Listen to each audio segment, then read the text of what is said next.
Hello, boys and girls. We have been reading our story, Life in a Pond, and it's a nonfiction story, which means it's a real life story about real life ponds and real life animals and plants that are in a pond. And our story is called Life in a Pond. Our author is Carol Kaylin Dean, and there is no illustrator because they used real life pictures of the different pond animals or pond plants. And we're going to be on our last page. We haven't read this page again. And we're going to be looking at this page and how the author uses facts to help us understand what's going on in this story and to understand different things about ponds. So the title of this is Living Together. Many plants and animals live together in ponds. Animals find food in ponds, and plants need pond water to grow. Ponds are full of life.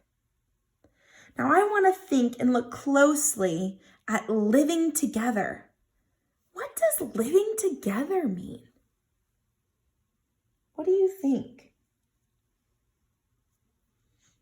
Think in your brain, maybe tell someone that's near you. Tell yourself, what is living together?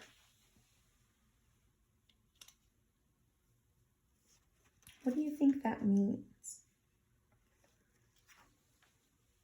Living together means that they are living next to each other, that there's different plants and there's different animals that live in the same area. They live together. So today I want you to get a piece of paper. And you don't have to title it. I just titled it on here, but you don't have to.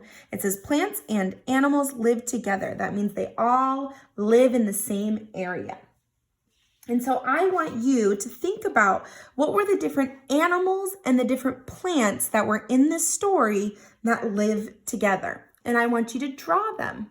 I want you to draw the different plants and animals that live together.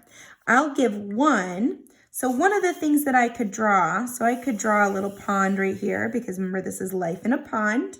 And I remember in the pond were fish. So I could draw some fish in my pond. Some of the plants that were in the pond were cattails. Do you remember the cattails? They kind of looked like a cattail. So I could draw some cattails. Because the fish and the cattails, they live together in a pond. Now, what's some other things that you could add to our story, to our picture of plants and animals living together? Think about what are some other things that you could add? Maybe you could add the duck. There was a duck that lives in a pond, and you could draw a picture of a duck in the pond. You could draw a duck. What else could you add to your picture? What other plants and animals live together?